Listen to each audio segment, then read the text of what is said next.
Dito daw.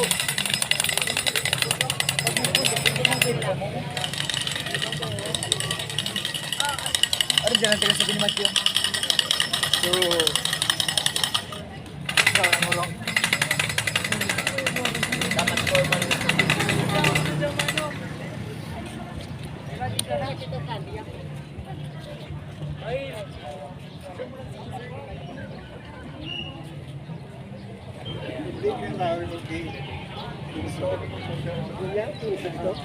Dahil kanya ako nagsusulo yaw kami.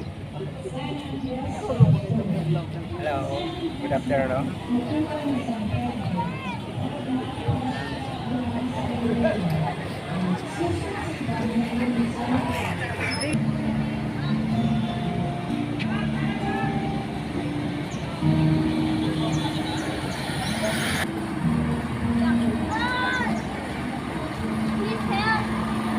Santiago del Mayor, Apostol. Siya tugang ni Juan Evangelista, aki ni Salome asin Zebedeo, mga parasira duman sa Bethsaida nin Galilea. Sa 12 apostoles, si Santiago ang pinakaenot na nagbuhis nin buhay para sa iyang kagurangnan, kan pinugutan siya nin payo ni Herodes Agripa kan taon 44.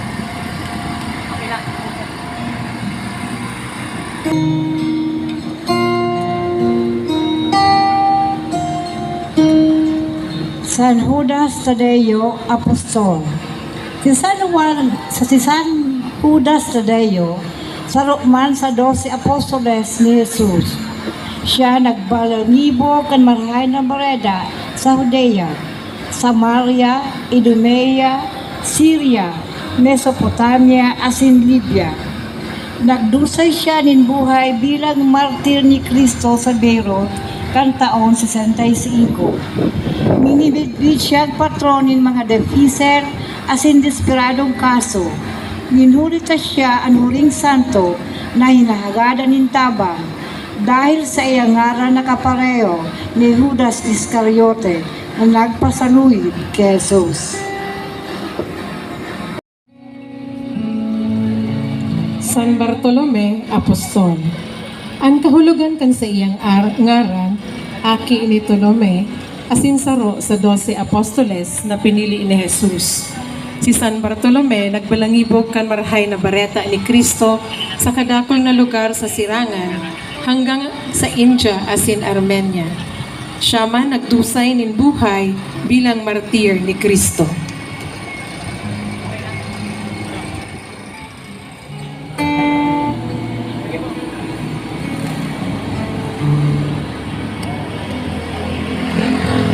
San Mateo, Apostol asin Evangelista.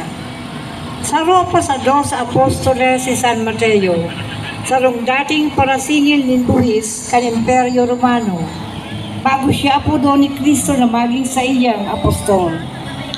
Kaya sa mata kan mga Hudiyo, saro siyang parakasala, paradaya, traidor asin kasusupgan sa saida.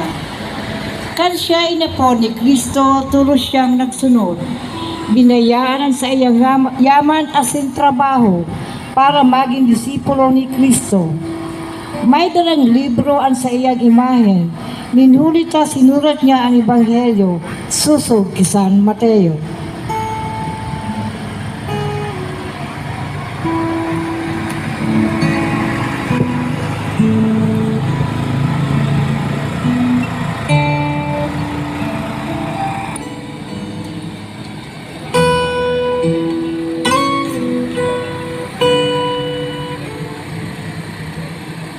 Apostol. Saro pa sa 12 apostoles, si San Simon pinag-aapod na Zilote, ninhulita dati siyang membro kan mga Zilotes, sarong grupong relihiyoso na kontra sa Imperyo Romano sa pagtubod na diitugot sa Diyos ang pananakop kan mga Romano sa Israel. Susog sa sarong tradisyon, si San Simon ginadan sa paagi nin paglagadi sa iyang hawak.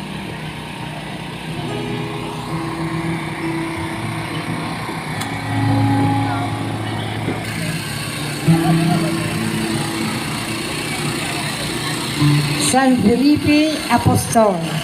Si San Felipe saruman sa 12 apostoles ni Cristo.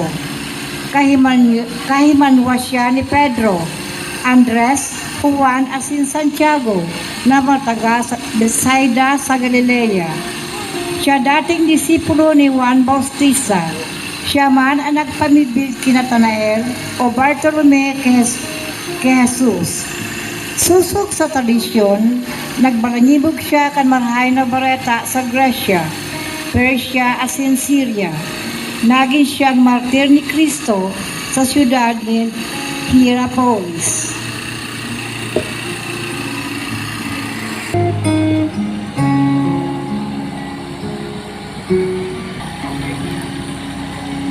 Pamibi sa tatamnan kan Getsemani. Pagkatapos kan huring pamanggi, nagpasiring si Jesus sa hardin kan Getsemani, tanganing magpangadji. Mantang yaon duman, bako sa nang nahiling niya ang mga kasakitan na sa iyang titiuson, kundi sa iya ining namatean. Kaya ginanot siya nin dugo. Ang kalis na kapot kan anghel, simbolo kan dakulang pagsakit na sa iyang aagihan. Sa oras na ito, namibi siya. Ama ko, kung buot mo na irayo mo sa kuya ang kalis na ini, alagad bakong ang kabutan ko, kundi ang kabutan mo, ang kukuyugon ko.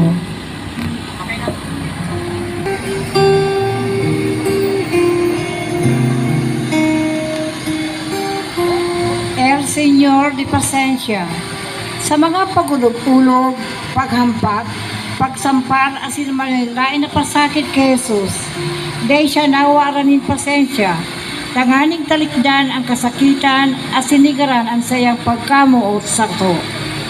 Gabos sa iyang tinios asin inako, susog sa kabutan kan Diyos Ama. Ini dakulang halimbawa nin pagdusay nin buhay, ngani sanang mamuklat ang gabos sa mas dakula ang pagkaharap ng Diyos kaysa kasalanan ng tao. Lugod ang ginibog ini kang kagurangnan. Magdara sa to sa pagtalubo, sa pagpasensya sa satong kapwa.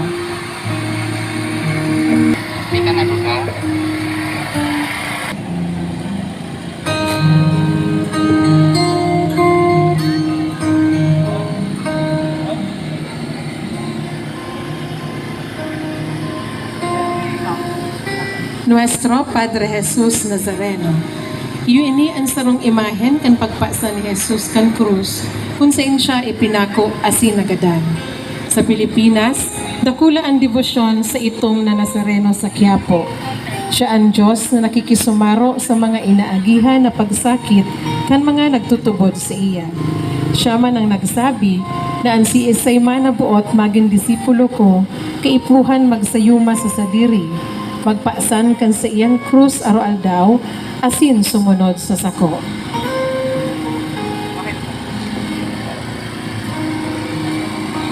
Pagsabatan kan mag-ina. Digdi na utob ang sinabi kay Santa Maria ni Simon sa presentasyon sa templo kan umboy na pa si Jesus, na ang kamunduan malagbasa sa iyang puso, siring sa espada.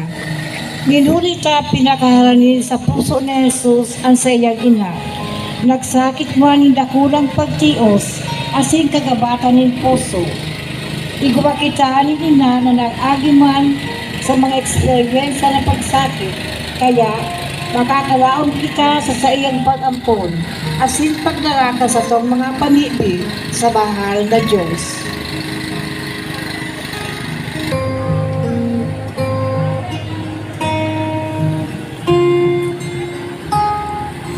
Santa Veronica. Ang istorya ni Santa Veronica, sarong babae na taga Jerusalem asin disipulo ni Jesus, dahil nakasurat sa Biblia, alagad nasa suanoy na tradisyon kan simbahan. Ini ang ikaanom na istasyon sa lumang Via Crucis. Kan masabatan niya si Jesus na nagpasan kan krus, asin nagburulos ang dugo sa pandok, inabot siya nindakulang kamundoan asin pagkahera. Pinahidan niya kan sa iyang panyo o talukbong ang pandok ni Jesus, asin tulos duman sa telang ito, nakatala ang mismong lalawagon kan kagurangnan.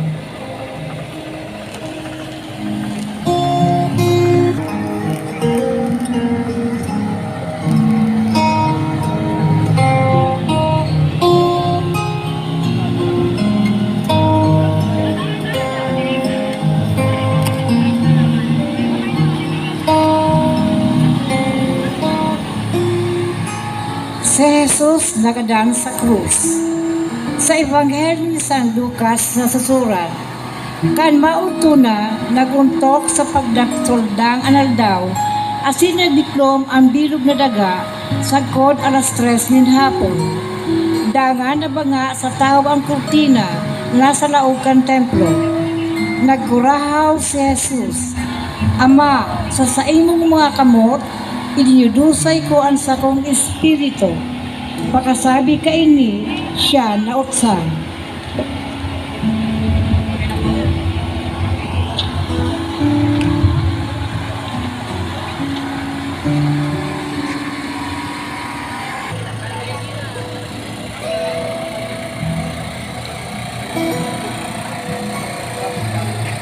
Angustia or Pieta. Ang imahen na inaapod Angustia o Pieta, naglaladawan kan bangkay ni Jesus pakatanggal sa krus. Hinulit sa mga takyag kan sa iyang nagtatangis na ina, si Virgen Maria. Kinugos siya kan sa iyang ina na labi-labi ang tinios na kamundoan, huli sa sakit na inagihan kan sa iyang namumutan na aki. Ang ladawan kan nagtatangis na Virgen Maria, ladawanin sarong inang namumuot sa iyang aki.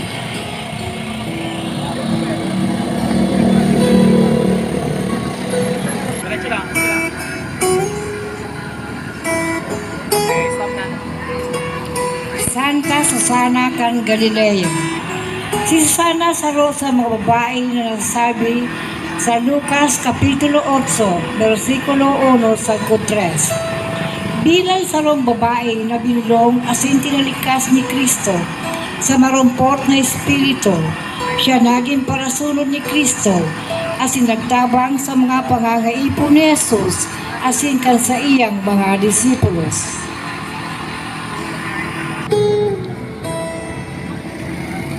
Santa Juana de Cusa. Susog ki San Lucas, siya saro sa mga babaeng binulong ni Jesus sa mga marumpot na espiritu asin mga kahilangan. Kaya poon ka ito, lagi na siyang taga-suporta ni Kristo sa iyang paglakbay, kaiba ang mga apostoles. Agum siya ni Cusa na taga-pamahala kan harong ni Herodes Antipas, hade kan Galilea. Giraray susog ki San Lucas, kaiba siya ni Maria Magdalena asin Maria Cleophas na nagtuman amay na aga sa lulubungan ni Jesus, alagad nakasabat ni duwang anghel na nagbareta akan pagkabuhay liwat ni Kristo. Kaya kaiba man siya na nagbareta kaini sa iba pang mga disipulos.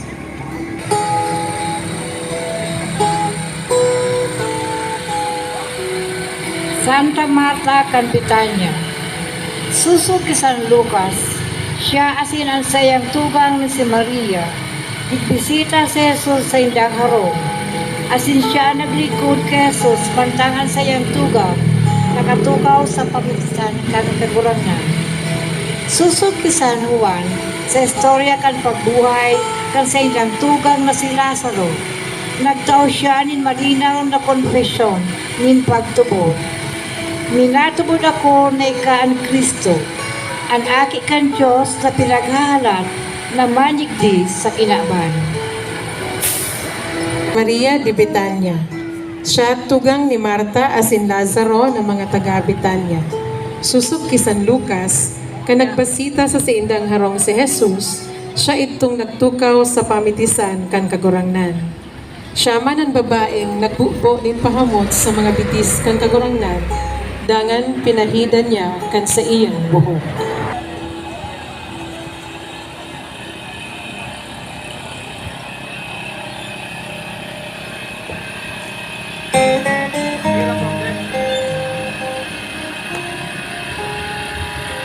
Santa Salome. Si Santa Salome saro sa mga babaeng disipulos ni Jesus na nagsunod asin naglingkod sa iya puon sa Galilea. Susog ki San Marcos, kaiba siya sa mga babaeng yaon sa Golgota, kan pinako asin nagadang si Jesus. Susog sa tradisyon, siya nagom ni Zebedeo, asin inakan mga apostoles sa Santiago, asin San Juan Evangelista.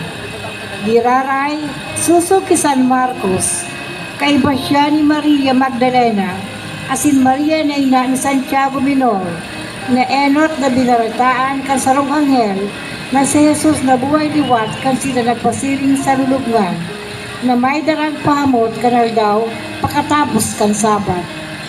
Sinugo man sinda kan mga anghel na sabihan ang mga disipulos, urog na si Pedro, kay ning baleta, asin nagduman sinda sa Galilea, ta naghalat na duman si Jesus, tanganing mahiling ninda.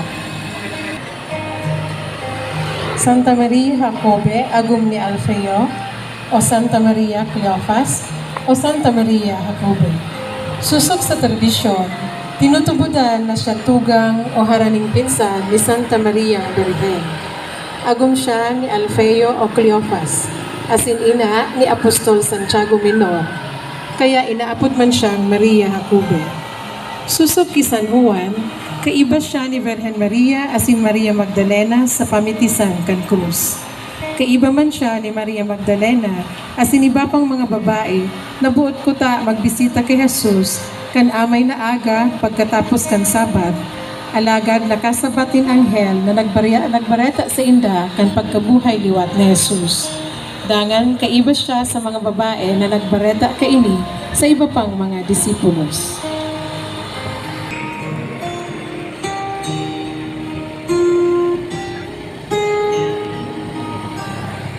Santa Maria Magdalena. Inaapod siyang Magdalena, inulit siya taga Magdala sa Galilea. Saro siya sa mga babaeng disipulos ni Jesus, asin taga-suporta niya. Binulog siya ni Jesus sa mga kahilangan, asin marumpot na espiritu. 7 demonyo ang pinahali sa iya. Saksi siya kan pagkagadan at si pagkabuhay liwat ni Jesus, asin sa Ebanghelyo ni San Juan, siya ang enot na pinalinga ni Jesus kan siya na buhay liwat, asin sinugo na magbareta kaini sa mga disipulos.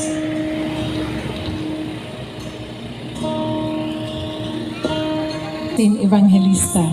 Si San Juan, saro sa 12 apostoles, asin tugang ni Apostol Santiago na matua, mga aki ni Zebedeo. Siya ang pinakaaki sa 12, asin danay na kaeriba ni Jesus. Inaapod man siyang disipulong padangat. Kan kadaklan sa mga disipulos nagduruglag kan tinakop si Jesus asin pinadusahan, kaiba siya sa mga nawalat asin yaon sa pamitisan kan krus. Mantang nakapako sa krus, sa iya iwinalat ni Jesus ang sa iyang ina kan magsabi, "Babae, uya ang sa imong aki. Aki, uya ang sa imong ina." Naglawigan sa iyang buhay sa kinaban, asin susog sa tradisyon, sinurat niya ang ikapat na ebanghelyo, sarong surat asin ang libro nin kapahayagan. Kaya inaapod man siyang Juan Evangelista.